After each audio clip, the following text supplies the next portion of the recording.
হঠাৎ খুব খিদে পেয়েছে কিন্তু রান্না করার একদম সময় নেই। চিন্তা কিসের, আজ আমি বানাতে চাইছি এমন একটা ম্যাগি যেটা একবার খেলে সিম্পল ম্যাগি আর ভালো লাগবে না। একটু অন্যরকম মশলা, ছোট্ট একটা টিপস থাকছে কিভাবে বানাচ্ছি এই সুপার টেস্টি ম্যাগি, সেটা জানতে ভিডিওটা শেষ পর্যন্ত দেখতে থাকুন। নমস্কার বন্ধুরা, মুখর্জি রান্না চ্যানেলে আপনাদের সবাইকে স্বাগত জানাই। এই ম্যাগির রেসিপিটা তৈরি করার জন্য আমি 4টা ডিম নিয়ে নিচ্ছি। আপনারা চাইলে ডিমের পরিমাণটা বাড়িয়ে কমিয়ে নিতে পারেন। দেখুন, ডিমগুলোকে প্রথমে ভেঙে নিচ্ছি। সব ডিমগুলো ভেঙে নিয়েছি।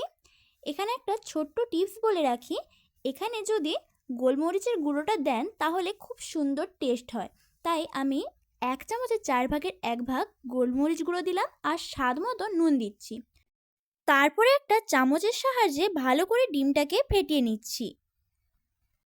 দেখুন, ডিমটাকে ভালো করে ফেটিয়ে নিয়েছি।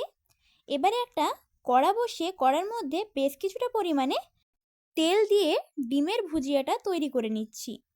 দেখুন, তেলটা গরম হয়ে গেলে এর মধ্যে ফেটিয়ে রাখা ডিমটা দিয়ে দিচ্ছি।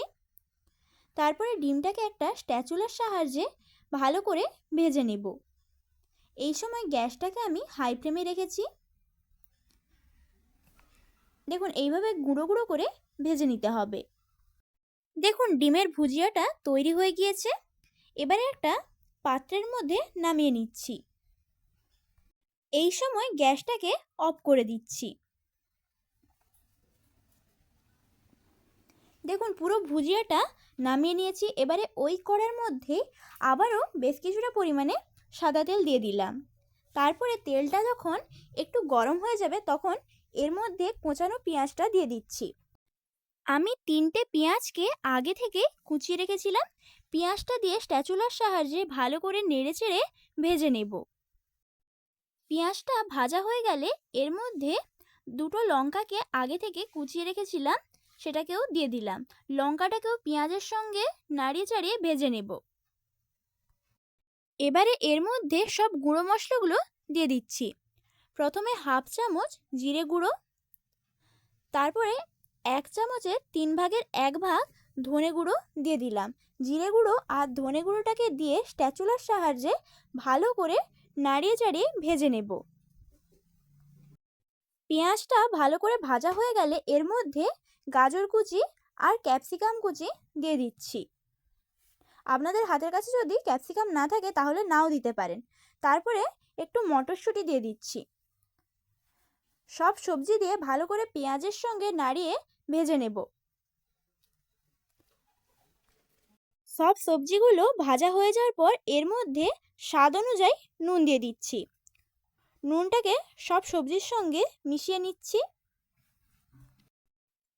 সবজিগুলো ভাজা হয়ে গেলে এর মধ্যে 2 বাটি জল দিয়ে দিচ্ছি, যাতে সবজিগুলো ভালোভাবে সেদ্ধ হয়ে যায়। দেখুন, 2 বাটি জল দিয়ে দিয়েছি।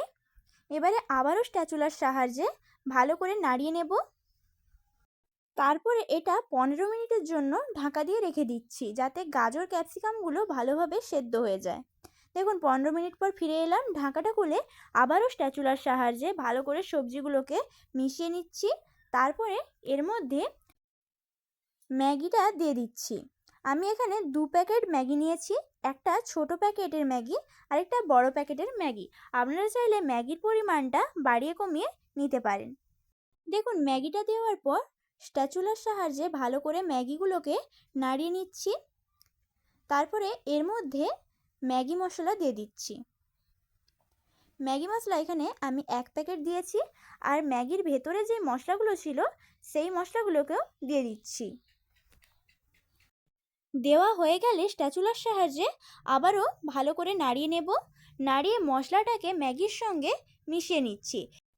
এই ম্যাগি মশলাটা দিলে ম্যাগির টেস্ট দ্বিগুণ হয়ে যায়।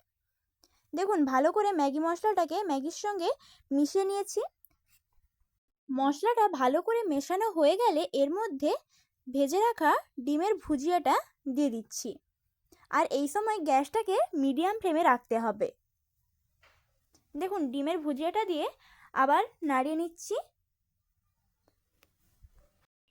ডিমের ভুজিয়াটা দিয়ে ম্যাগির সঙ্গে মিশিয়ে নেওয়ার পর এর মধ্যে ধনেপাতা দিয়ে দিচ্ছি।